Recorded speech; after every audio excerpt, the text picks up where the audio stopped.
back in the 90s when they were, number one, number two, top five in the country every year, and they were battling back and forth, and they were right in each other's backyards. So they wrote in, and we got this one great review that said, I have no ties to wrestling, but I just wanted to tell the people that made the film that I found myself rooting for people. I found myself wanting to punch people in the face. I found myself feeling really bad and empathetic for people. All these guys just added to the intensity, but also the authenticity and the sort of cachet of the film, that they weren't just guys. It didn't stop at high school. Right? These guys went on to dominate the rest of the country. What's up, everybody? John Forster here, Breakdown from the Barn, episode 57. We got two great guests on today. We got Jeremy Baylor, we got Ben Hatta. They got this new film series out, Clash of Dynasties. We're going to jump in and talk about it. I'm very excited for that. How you two guys making out? Doing great. Thanks for having us. Yeah, doing very well, man. Thanks for having us on the Barn. Nice. Awesome. So why don't we get right into it? What this Clash of Dynasties, I started watching it. You gave me the sneak preview and just came out, just got released. I got a couple ones before the release, which was cool. And I'm getting into it. I'm not finished yet. I'm going to binge it over the holidays to watch the end, but watch a couple episodes. It's very, very good. Why don't you tell us a little bit about the premise and the video? Yeah, the series, it's a 4-episode docuseries. We broke it up a little bit because it does cover a span of about 10 years between the battle between St. Edward High School and Walsh Jesuit High School wrestling back in the 90s. When they were, number one, number two, top five in the country every year, and they were battling back and forth, and they were right in each other's backyards. So that rivalry was just really heated because not only were they the top at the time, but they were also just in close proximity to each other. And a lot of these kids grew up and then spread out and went to these different schools. And so there was this real hatred, and the dual meets themselves were just so dynamic and so electric because there was that buildup. So this docuseries breaks down sort of that whole a 10-year war that we were calling it. But it also transcends the sport of wrestling, and it goes beyond the mat as far as the tragedies that these high schoolers were dealing with and the amount of tragedies that they were dealing with, whether it was losses of family, friends, teammates, coaches, expectations, all those kind of things wound together and, makes it more of, a universal story, and so, I mean, you saw the first few episodes. What did you think? You didn't go to these high schools. You're not from Ohio. No, I was into it. I loved it. It seemed like those dual meets were intense. I loved the buildup of Walsh, getting better. The story of, the coach went away and then came back to the program. It just seemed, very good. Had me intrigued. A lot of things going on. I like the Walsh. It was more the nitty gritty, right? Fights in the stands from the Walsh parents fighting each other. That was kind of funny. So I just thought it had a lot of different angles and a lot of different flavors. And like you said, I'm 2 episodes in. You've been sending them to me one by one. But my plan is I'm going to buy the series and I'm going to watch it during my holiday break. I've been busy wrapping up the Christmas stuff now. So hopefully I get to it this weekend. I should be good, right? Yeah. Can't wait to the end. Well, that's awesome. And it's perfect too, because it does make the perfect Christmas gift, a holiday gift, because what's great about what we're doing is you can gift it. You can go on there, you can buy it, you can rent it, but you can also gift it to like your favorite wrestler, your coach, someone that or even just a great, documentary or sports fan. Like you were saying, it does sort of reach outside the state of Ohio, and into the sport of wrestling. But then also, hopefully you're seeing that if you just love competition, you love that David versus Goliath story, you love that, get back, up again after getting beat down, it showcases sort of that whole struggle as well. Yeah, definitely. Yeah, absolutely. Go ahead, Jeremy. Yeah. Yeah, no, I wanted to touch on a little bit about what Ben said. So one of the things that I'm most proud of is seeing some of the reviews early on from people that aren't wrestlers, that they wrote in, and we got this one great review that said, I have no ties to wrestling, But, I just wanted to tell the people that made the film that, I found myself rooting for people. I found myself wanting to punch people in the face. I found myself, feeling really bad and empathetic for people. And that's what, Ben and I like to do in the films and projects that we are a part of is we like to tell human stories. It's not just about wrestling. Obviously, wrestling is the backdrop for, Team Foxcatcher and Angle, and now Clash of Dynasties. But you're seeing death, you're seeing struggle, you're seeing redemption, you're seeing addiction, you're seeing a lot of just things that a lot of humans have to deal with and overcome. And a lot of people just, they kind of gravitate towards, because, hey, I'm not a wrestler, but you know what? I've gone through this, I've gone through that. And you can really, get into it. So I'm glad that Ben and I are able to tell stories like that. And it's not just watching a wrestling match, it's watching these kids go through struggles and overcome. And not just the kids, the coaches, like the story about, Bill Barger and what he went through in the Vietnam War. That's what really, drove me to this project.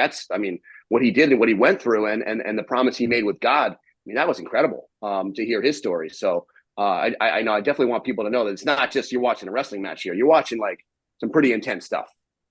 Yeah, very cool. And you touched on how to buy it. We got the promo code on the screen here that you could go to, and brings you right to the website to buy it. I like the fact, I like your gifting idea. That's very cool, because yeah, you give that as a gift. That's awesome. And yeah, good stuff, guys. Good stuff. So why don't let's get into some of the wrestlers, right? Some of the great wrestlers that are featured in the film. I saw Roger Chandler on there. I brought back some scarring memories at Midlands when he took it to me back in the college days, right? But you got some good wrestlers out there. So why don't you talk a little bit about them? Yeah, that's another layer to our story in the series, is that we got access to all these great guys.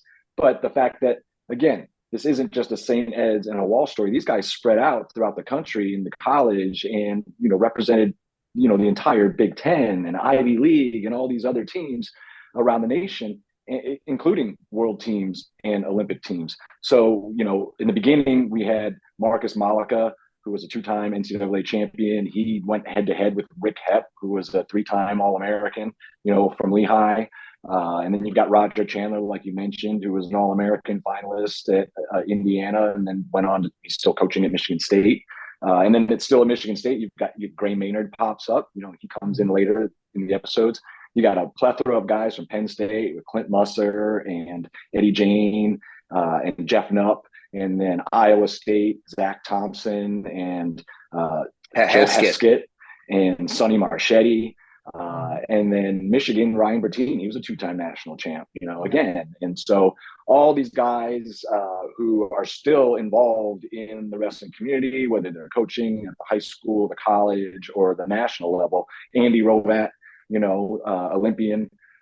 So all these guys just added to the intensity, but also, the authenticity and the sort of cachet of the film, in that they weren't just guys. It didn't stop at high school, right? These guys went on to, dominate the rest of the country. And so people who root for Iowa or Penn State or Oklahoma, or, you can root for this film too, because these guys are in there, and so that's what we also, want, is this not to spread outside the state of Ohio, to spread across the country and the wrestling community to catch wind of it and realize that this is, another great wrestling story. If you like Team Foxcatcher and you like Angle, then you'll definitely like this one.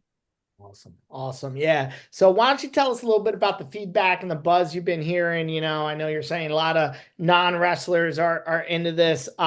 You don't need to be from Ohio. You don't need to be a wrestler. Why don't you talk a little bit about that buzz you heard when you were telling people you were making the film one, and now that it's out? Why don't you talk a little bit about that? Yeah, now that you mentioned, Ben and I both mentioned Angle, and you can see in the background of his screen there, I actually sent it over to Kurt Angle to take a look at.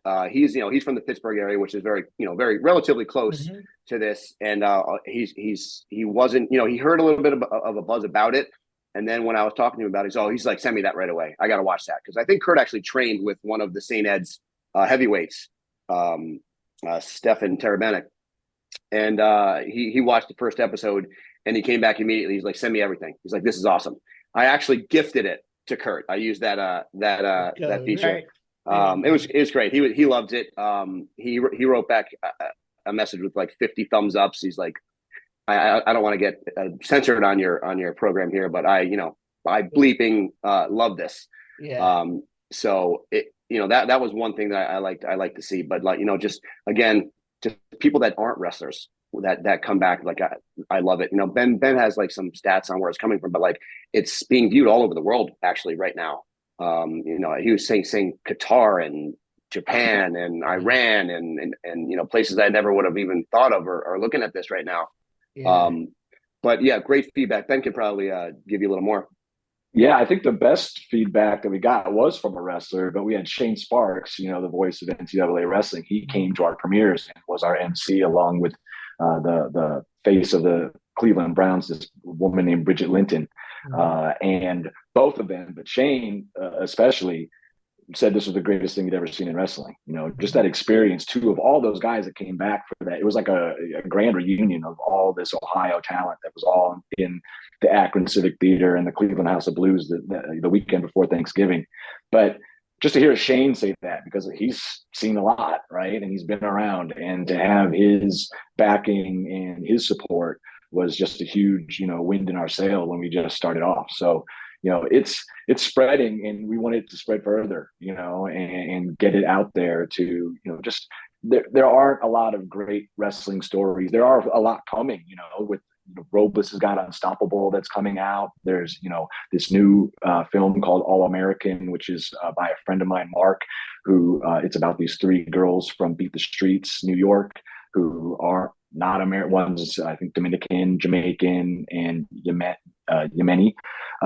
And just, we need more of these stories to help spread the sport, especially to a broader audience, and grow the sport. And we Jeremy and I feel, strongly in that, entertainment and the media and the medium that we use can help do that, and if we can win awards or get recognized with our films, that both have 100% on Rotten Tomatoes right now, then hopefully we can add a third one to it, and then just keep building, the library that people will look at this and be like, oh, this is a great story, but now this is a great sport, and we're bringing people in, that are outside of our community. Yeah, that was my next question. What's next for you too? What are you thinking about? And what do you did some great stuff in the past, and now this film's out. And what are your thoughts on things coming up next, right? Yeah, well, I mean, there's a couple of things that we've been going back and forth on. There's a few things, but nothing in my world is specifically wrestling related. I'm definitely always interested. So, if there's people out there that have good ideas, that have good stories that we can actually tell, that would be great. I mean, I've thrown around a few of them. Nothing's really sticking yet. But I know Ben is looking at doing something on his dad, Tadaki Hatta, who is obviously an interesting character. And Ben and I and a couple friends went out to Oklahoma State to see him get inducted into the Hall of Fame recently. Nice. And it was a great honor to be there for him for that. But I'll let Ben talk a little bit about that. Yeah, that's definitely, in the hopper, his story and my grandfather's story going back to Japan and starting wrestling there, and just the way that Japanese wrestling is making its waves again, not only around the world, but they're coming back to the United States, like my father and his brother and Yojiro Yutaki and all those great wrestlers did. So there's something there that's coming. And then also, we trademarked the series Clash of Dynasties. So, if this does well and, there's success in just a small wrestling story, then, we can do, North Carolina versus Duke Clash of Dynasties. We can do Ohio State, Michigan, Clash of Dynasties. We can do Rutgers, Penn. There you go. Rutgers, Penn, Clash of Dynasties. Yeah, there you go. I love it. So, yeah, there's a lot of stuff coming down the line. I think our main focus is just making sure that the stories are strong enough and they tell another side than just the sport, just wrestling. And, they really focus on universal elements that people can, attract themselves to. Yeah, very cool, very cool. And you got a little, some wrestlers in business in there. Why don't you tell us about the person and wrestlers in business involved with the film? I know I've been working with Jeremy's brother Josh with the Wrestlers in Business Philadelphia a little bit, and we got a great movement going in Philly. So everyone that's a wrestler should sign up for Wrestlers in Business. Get on that good stuff there. So why don't you tell us about the connection with the person from Wrestlers in Business with the film? Yeah, just like Jeremy and I have done with our previous films, we stay within the wrestling community. Most of our investors are wrestlers that have a tie to one or part of our film or another. With Foxcatcher, was a lot of the guys from Penn because we were there in '96 when that happened. And then we brought some of those over to Angle, but then we brought a lot of other investors that were interested in just the WWE side of the story. And being a part of that. So with Clash of Dynasties, we did the same thing. We've got a lot of investors. We've got Aaron Grossman, who's running Wrestlers in Business in Ohio, mid Columbus area.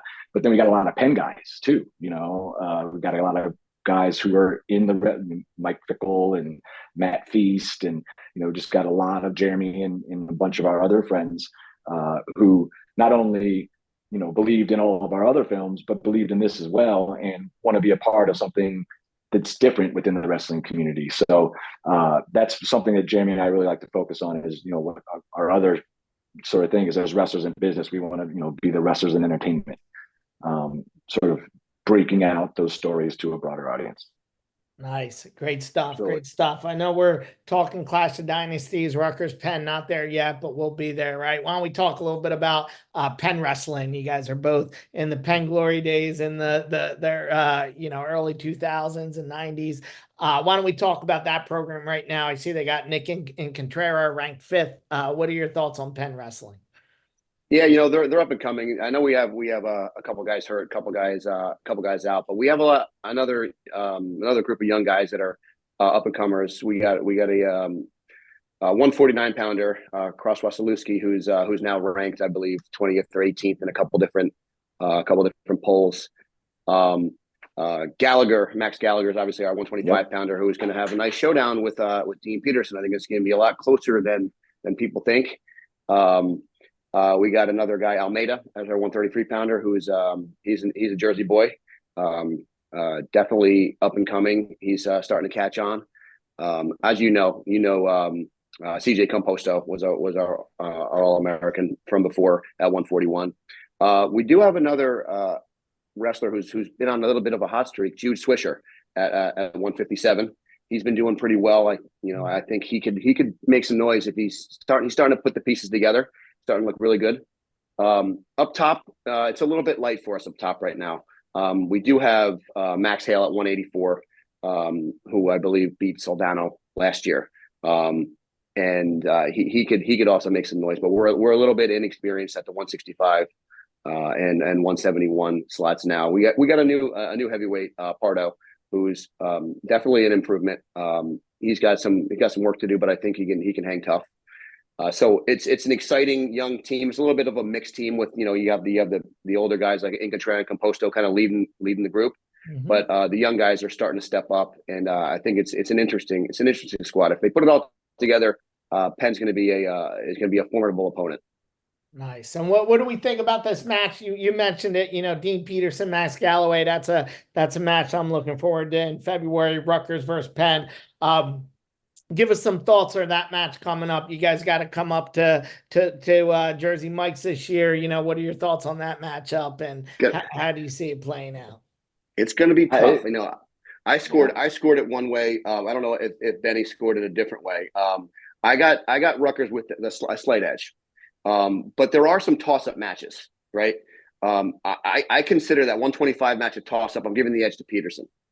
I think 133 is going to be closer than you think, but that's definitely a Rutgers favored match with Schauber. 141 is also an interesting one with Oliveri and Composto. It's going to be a good match. Yeah, it is. It's going to be closer than people think. I'm going to give the edge to CJ on that one. 149, our young guy is going to surprise some people. In the end, I scored this as a 19-16 Rutgers victory, but there are some toss-ups in there. So I think it's going to be close. Obviously, bonus points will change this match in one way or another.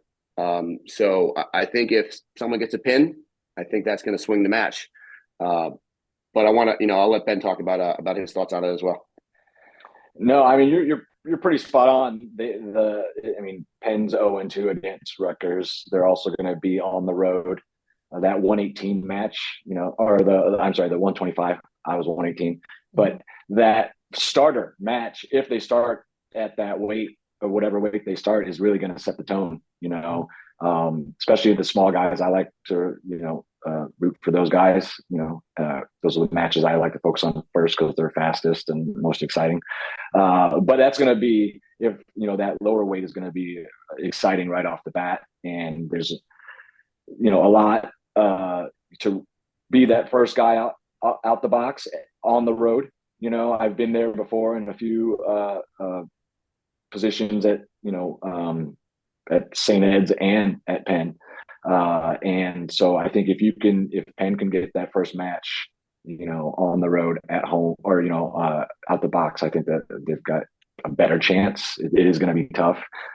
So I'd probably score it, somewhere around like 2017, maybe 21-12. I don't know. But yeah, it's going to be exciting. It's going to be good. I mean, they got a long road, and they'll see each other a few times before that too. I think they'll see each other at Midlands, right? Yeah, coming up right away. Yeah, that'd be a good preview. That should be a good one. I'm looking forward to it. Hopefully people send the right people to Midlands. I know a lot of people sit out now, which I get, not the Midlands of old, where you had everyone coming back, but good match in February. Make sure people get up there. Jersey Mike's, Penn, Rutgers, going to be a good match. Make sure you guys buy Clash of Dynasty. The QR code's down the bottom. Check that out. And if you're a wrestler, get into your local chapter of Wrestler in Business. Get it going. So thanks a lot for you two being on the show. Excited to see you guys in February, and I'm excited to watch the last 2 episodes of Clash of Dynasty. Looking forward to that. Absolutely. Thank you, John, for having us. Check it out, ClashofDynasties.com.